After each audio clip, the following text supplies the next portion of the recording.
you very much for the time today. So for those of you that don't know me, my name is Sarah Jenkins and I'm the founder of Magenta Research. We are a small strategic insight agency that has had the pleasure of working on projects that are with marginalised groups looking at diversity and inclusivity. We are also an agency that is very passionate and sees a speciality within DE&I research, and we aim to be as inclusive within our own culture as possible. And I am here today, with Dr. Antonia Zucchemper. Try and get that right. You can introduce yourself. Hi, nice to meet you, everyone. And thank you, Sarah, for inviting me to be here today. It's lovely to be here. Just a few words about myself then. I'm an organizational psychologist by background. I did my doctoral research on topics related to inclusion, for example, allyship, but also some research on challenges for minority groups in leadership. Always kind of knew academia was going to be a bit too theoretical for me. It was really for me about having an impact in the world, so I moved into industry and had a number of roles there, always a bit of a mix between research and inclusion. And I guess what I also want to say at this point, for me, I come into the work of inclusion as a woman, so in that sense as a minority group member myself, but also in very many ways as an ally. And I'm very much aware of the responsibilities that come with that, and also the limitations. So for me, inclusion is really, or always has been, about a very strong sense of justice, just wanting people to be treated fairly and right. But also on the other side, just about joy, really. I've always really loved being part of diverse group, learning about different people, different experiences, and that's been a huge driver for me in this work as well. Just briefly, very recently, I joined Gallup as a research consultant. Gallup is a global analytics and advisory firm, and what we do there is to focus on human factors in the workplace, leveraging those human factors to create engaging workplace experiences for our clients. So just to give you a bit of an introduction to how we know each other and sort of the basis of the context of the conversation that we're going to have, Antonia and I first met when we had the pleasure of working together on a couple of research projects. One was looking at more junior employees within a professional organisation, professional category, who were working and studying for professional exams. And we were specifically looking at the marginalised groups that they had identified: women, LGBTQ+, neurodiversity, low socioeconomic income, and Black British background. So we looked at all of those groups, and the idea was to understand what their lived experiences were of trying to work and study, and what support they needed from their employer in order to make their experiences better than they could be. The second project was a global project that looked at the barriers and experiences of mid-career level women progressing to senior career level, and what are those barriers and experiences. So we're going to draw on some of the kind of knowledge and experience that we had during those projects, but also my experience of researching within DE&I and Antonia's experience of working with it. So I suppose really just that's kind of where we're coming from, I suppose. So I think when we talked about what do we want to share today, and it's very much going to be based around the practicalities of what people can do when they're implementing within the workplace. But before we get to that, we thought, well, this is a room of researchers, so let's talk about some of the issues of researching DE&I and some of the things that come up.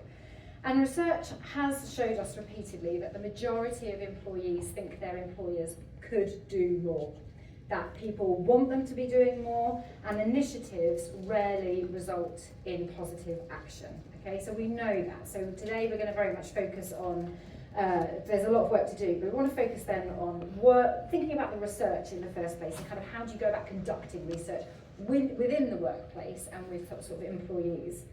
So I suppose my first question to you, Antonia, was really, at this period of time, you were an inclusion specialist with a research background in a professional services organisation. Why did you need my help? Why did you commission an agency to do the research? No, and that's a great question to start, because obviously that's where our relationship started as well. So I think very practical reasons in the first instance. Capacity, I had a lot of responsibilities back then as a D&I manager in various different areas, so just needed some help quite practically in terms of time. But also complementary skills. My background is mainly in quantitative work, and I was really looking for an agency to help me more with the qualitative work as well. So those were the more practical reasons, and I think it's important to, as a researcher, know your limitations in that sense.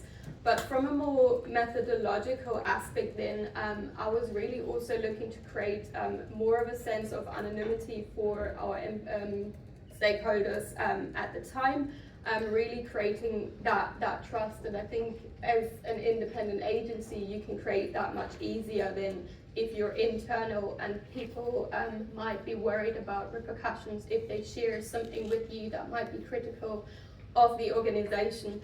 And that's important in surveys, but even more important in focus groups where you just can't be anonymous, really. And then lastly, also difficult results. I think as an internal D&I manager, research insights manager, it can be quite tricky to share results with senior leaders that they might be surprised by or might not like. So just having that agency So there. she gave me the job. That's what she said. I'm not a consultant myself, so I'm going to have to do that job soon. But yeah, you're just not part of the internal politics. I think as an agency, you can leave, maybe pick up the conversation a week later when everyone had a bit of time to process it. And just one last thought on this as well. For me, it was really important to find an agency that already had expertise in this area, and also that had a diverse team to bring to the research. And I think the two of us sitting here just now is potentially a bit misleading because whilst not all diversity is visible, our teams were really diverse on both sides at the time, and I think that really contributed to the success of the piece. Yeah, I think of the 5 groups we were looking into, we were reflective of all of them. So we had members of every community doing the research themselves, I suppose. And just another research question, if I may indulge us. We do often hear about kind of low response rates to employee engagement surveys. And I guess what can be done, or what can we learn from that, and what can be done to boost engagement in employee engagement surveys? Yeah, I think that can be an issue for any kind of research, and I think generally speaking the answer is to always have a good communications plan, start communicating that research really early on. No employee should find an email in their inbox being completely surprised that there's a piece of research or a survey that they need to take. And at that stage, bringing senior leaders on very early is also important. And getting them to explain the whole story. Why is this research piece happening? Why is it happening now? And what is going to happen with the results, most importantly. And then, of course, gentle reminders. Now, that's the communication plan. However, I also think, particularly in diversity and inclusion research, a low response rate can be an answer in itself. And I really want us as researchers to be conscious of that there can't be any singling out of particular employees to push them to fill out a survey. Some people will decide that very consciously, and there needs to be an acceptance of that, and we really need to then take a step back and accept that this is the answer, and please potentially don't trust us as the employer or probably not the agency, probably more the employer, with their answers. And there's this piece of work to be done first to create that trust, or possibly they feel like it's not worth their time at that point to fill it in. If they've seen over and over that nothing happens following up from a research result, why would they spend their time filling it out? So really taking that step back and building the trust.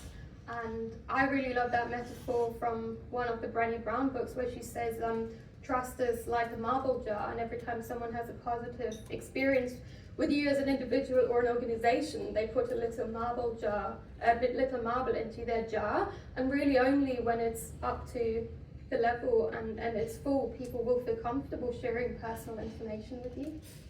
Okay, great. And I think it's we had that conversation about it's a learning unto itself if you get a low response rate about how people are feeling. And pushing it and sending reminders and hammering it isn't always necessarily the answer. Maybe it's something about going away and thinking about what you've done before. So many people in the room here will be conducting research globally. So let's throw that open. Like doing DE&I work globally throws open a whole can of worms.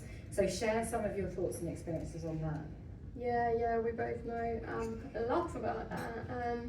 I think in the first instance, it's just really, really important to be mindful of culture differences when working on global projects. So there's this concept of cultural intelligence, which just means that you're aware that differences exist across different cultures, and your ability to adapt to those situations, working with people from different cultures. And I can maybe share an example from one of the projects in the past where I worked with an Asian organization, and we had some quite challenging results, not positive results, that people potentially weren't going to like. And we really ran into this problem where our Asian collaborators were really concerned about sharing those results. And you might be familiar with the concept of saving face, and we could really see that in action there. And it was really quite tricky because for us, I suppose with a more Western mindset on this change piece, we thought this is what people need to hear so we can start the change work and people realize how bad it is. So that was really challenging. We had several conversations with our collaborators there before we could find compromises on what pieces to share, which pieces of the results to share, and how to share it. But I do want to caution at this point for us coming from the West, I do think there can be a risk for us to impose our viewpoints a little bit. So these conversations do need to be entered with a mindset of equality and finding a genuine compromise that all cultures are comfortable with. But then of course there's also political and legal challenges. So in different countries, diversity and inclusion is at completely different stages. In the UK, of course, we've got loads to improve still, but maybe drawing on another example where I work with collaborators in Africa where being gay is illegal, even talking about being gay is illegal. And that caused challenges for us because we were asking for people's sexual orientation in the survey, and I suppose we were not really wanting to ponder to their laws that we didn't agree with, but at the same time we were really worried about putting our stakeholders there at risk by including this question. So what we did was we spoke to our country representatives there, which I mean that's always really, really important, speaking to someone who's on the ground, got experience there. And really made a case-by-case decision. In some instances we included the question but made very clear that it's not mandatory to answer this if they don't feel comfortable. And in other instances, for some countries, we took it out of the survey completely. And of course that resulted in missing data, but that's a very worthy sacrifice for keeping your participants safe. Now that was a bit, I suppose, theoretical, but I know there's also some practical challenges. Yeah, I mean, we came across loads working globally on DE&I, and as you said, asking ethnicity. I mean, for those people who've done any work in France, it's not a question that's even going to get anyone near a questionnaire. It's illegal to ask that question. But yeah, asking about your sexual orientation, where it's illegal, is difficulty. Then when it came to reporting the results, we were really trying to be mindful that we were based here in the Western. And when we talked about ethnic minorities, this had to be a global report. Well, if you're reading this report in a market where the minority ethnic is not black, it's white, if you can be so crude, it's therefore the wrong language. So how do you refer to groups in a way that is equal and can be read equally globally? Similarly, when it came to doing a visualization, we tried to map the career journey at one point, and we tried to do a representation of marriage, because things change when people get married. It's a point in the journey for a woman. And you give me one visual image that represents a wedding that can be applicable globally.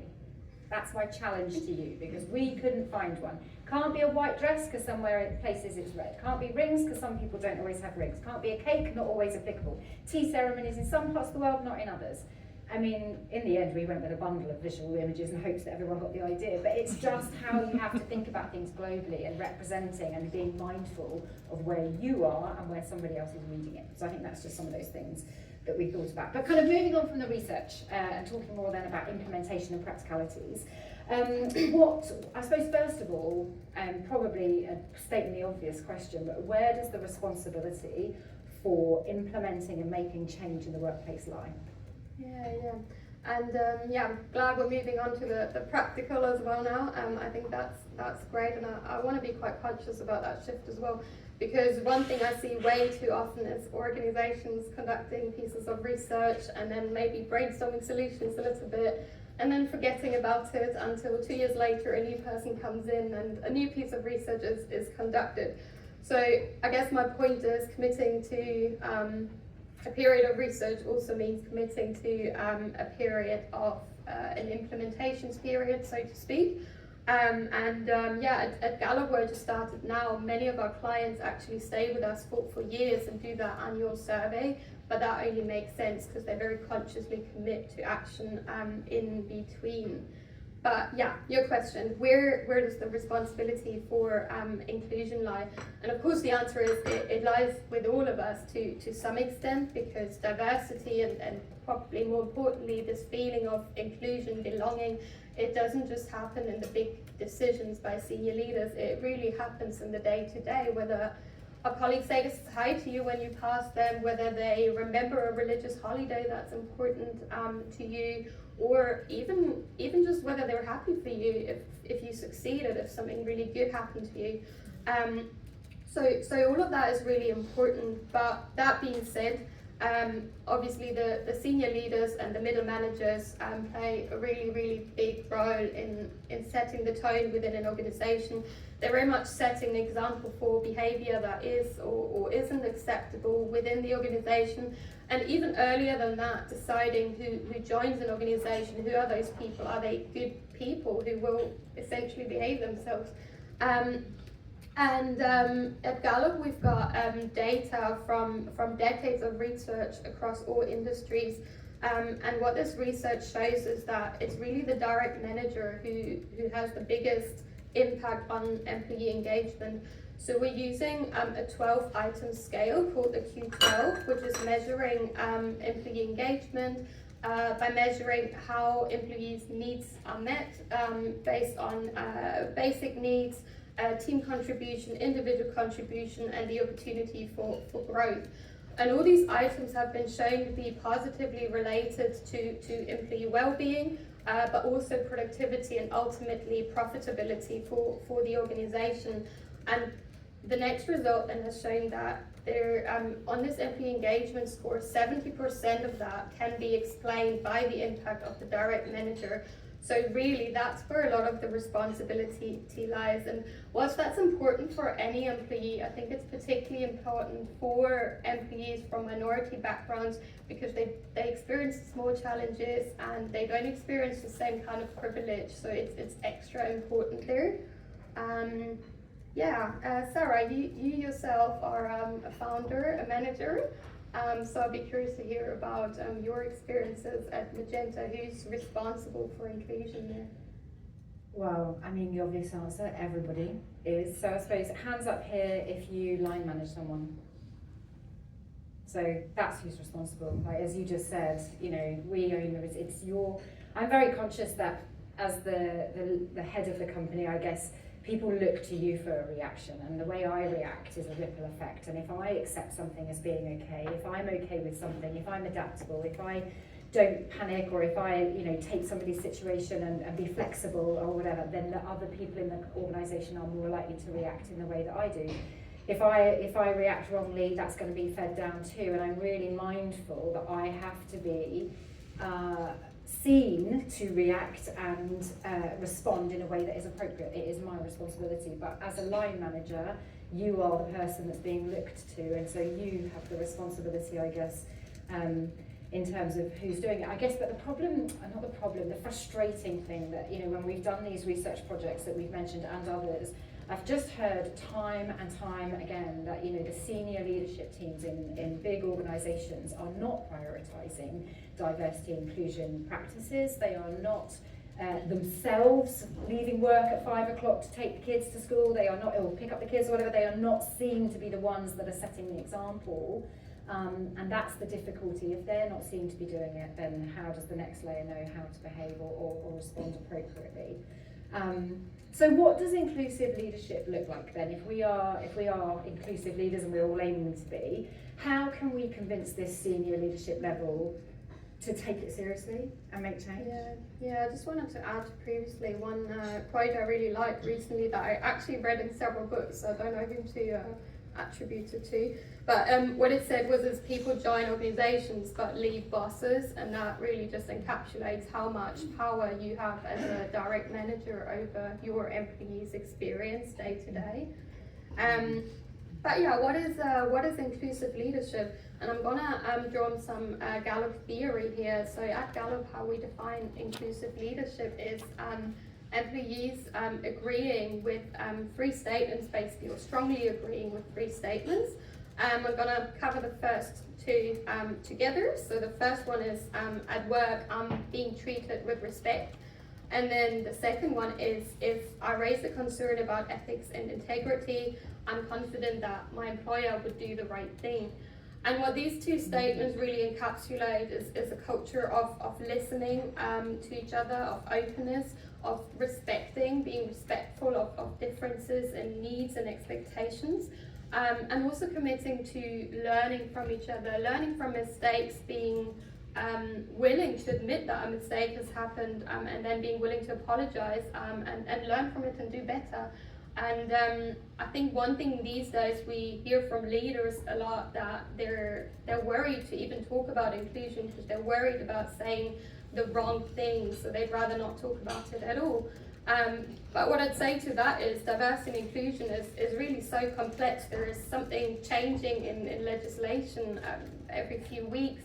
There is also, people are different, and even within the same group characteristics, people are not the same. So it's almost inevitable to not make any mistakes there. So what I think people have been saying that previously as well, mistakes will happen, but the important thing is to follow it up with an apology and learn how it could have been done better. But coming to the third statement then, my workplace is committed to building the strength of each employee. And what this refers to is the Clifton Strength Framework. So that's a framework of 35 strengths. And by taking a short test, employees will get their top 5 strengths. And the beauty of it is everyone has strength. And what this framework does then, it really heightens awareness of individual differences cognitively or behaviorally, and gives you a language to speak to each other about how you might differ and how you might differ and how you get your work done. And I've experienced this personally over the last few weeks, and it's really quite fascinating how people start talking very differently about different work styles once they have this language tool given to them. Very briefly then on the business case as well, how do we get senior leaders to practice inclusive leadership? We have at Gallup, we have data from thousands of organizations, again from all sectors, that is really linking employee engagement to productivity and profitability, like I was saying earlier. But also there's a direct link to turnover and absenteeism. So especially turnover is such a disruptive and costly thing for organizations to happen if it happens at a larger scale, that you really want to avoid this. So I think that's a very strong case for if we want to go there and make the business case. Yeah. So in preparation for today, I can promise you some practical tips. I asked my team, what do we do in our daily work to make life inclusive and make our culture inclusive? So I'll share with you what they shared with me. Flexibility is key for me, being able to work part-time, flexible hours, manage childcare when the little one is off sick. It allows me to actually be included in the workforce, but also the level of understanding from the team helps me to feel included here. Genuinely being invested in each other's workload and how we're all feeling each week. We don't ask each other simply to make sure tasks are done, we're asking to make sure everybody's okay and avoiding burnout. For me, it's the way we communicate, being able to quickly reach everyone on Slack, having dedicated channels for business stuff, but also morning meetings to catch up on personal things. Checking how we all like to receive feedback. One of the things that we do when people join is we ask people, how do you like to receive feedback? Is it face-to-face? Is it written? Is it in advance? Is it in the moment? Is it weekly catch-ups, etc.? Knowing how we do that. If feedback is delivered in the way people prefer, then everyone's happier with the outcome. We can all blossom and grow. By celebrating differences, both internally and externally, makes me feel I can be who I am at work fully, and that I don't have to conform to one reductive way of being an employee. It makes me feel proud to be part of Magenta. And then the last one was no idea is a bad idea. Everyone is championed to share their thoughts and try new things. It allows for creative thinking, innovative work, and for us to use differences as a power. So that's just some examples of the ways that we're kind of working in our culture.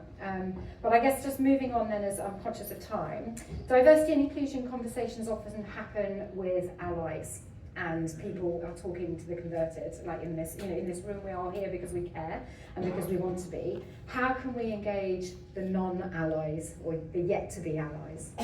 I just want to say Magenta sounds like a great place. Maybe you should let people know if there's any openings. We're hiring. We're hiring. Oh, you are hiring. Perfect. There we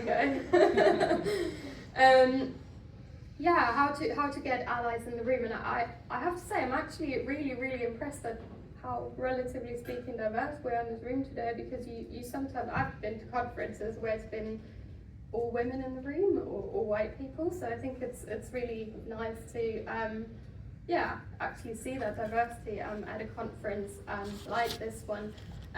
But in terms of advice, then I suppose things that have worked for me in the past, for organizations I've worked for, I think a first piece of advice for organizations would be to just make the topics relevant to a broader range. And I think gender is a really good example here, where most events around gender focus on women in leadership or women's career progression in the workplace.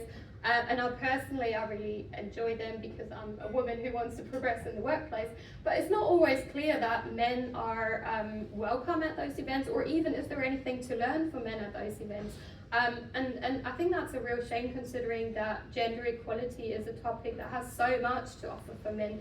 A lot of men these days are thinking about whether they can take parental leave or not, or are concerned about gender stereotypes that are preventing them from being a bit more open in the workplace or generally with their emotions.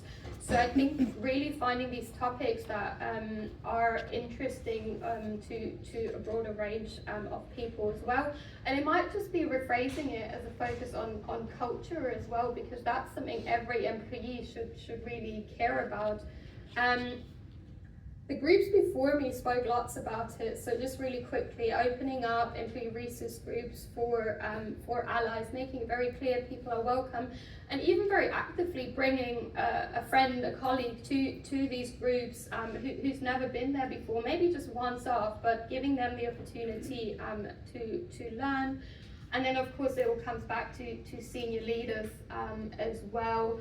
Employees inevitably care about what your senior leaders care about. So if you have people there who are really passionate about this, make sure they talk about it and really share their passion with all employees. Now that's for organizations. I suppose on a more personal or individual level, I think my advice would be approaching the whole topic with patience and humour as well.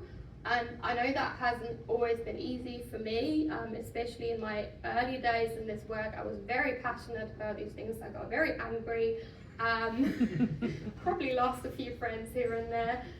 But I'm not, in hindsight, actually sure that really advanced the agenda. And I think it can be difficult. There's another quote which I actually looked up, and it's unclear who said it first. But it is, if we don't laugh, we will cry. And I feel like that's often helped me to try and find humour in some of these topics as well. And without going into details, if anyone needs a bit of humour, #microfeminism has been trending on TikTok and LinkedIn recently, and it did actually make me laugh quite a bit, despite it being a serious topic. So I recommend Googling that. And just to wrap up then, quick fire round, what are the very small things that people can do to have big impact? educate yourself, books, podcasts, articles. Don't expect minority groups to do that education for you. Speaking up in the moment when something happens, it's invaluable if you have support in that moment and someone confirms you they saw the same thing and it wasn't okay. And then mentoring, which has been talked about earlier as well, and I'm just going to add to that, anyone can mentor. I think we don't often mentoring programs connect people to quite senior up, which I don't think is necessary at all personally. I've always really loved speaking to people who've just maybe one career step ahead of me because I could see myself getting there. So anyone can mentor, no matter where you are in your career. And I've just got a couple to add. One is already been mentioned, create events and networking opportunities that don't revolve around alcohol. That's came up as a big thing. And secondly, for neurodiversity, I just want to tell you one example that we picked up on a project. This lady talked about how she'd entered into an organisation where she moves around teams a lot. And so they created a passport for her, a support passport. So her assessment was done, she had a report of all the things that she needs, and she was able to hand that passport, she called it her accessibility passport or something, to each manager or each project team that she worked with, so that it was written down, it was there. She didn't have to regurgitate her experience and needs every time. And if something wasn't done, there was a record that it was a requirement. It was a very simple but powerful tool. And we'll leave it there. Brilliant. Thank you.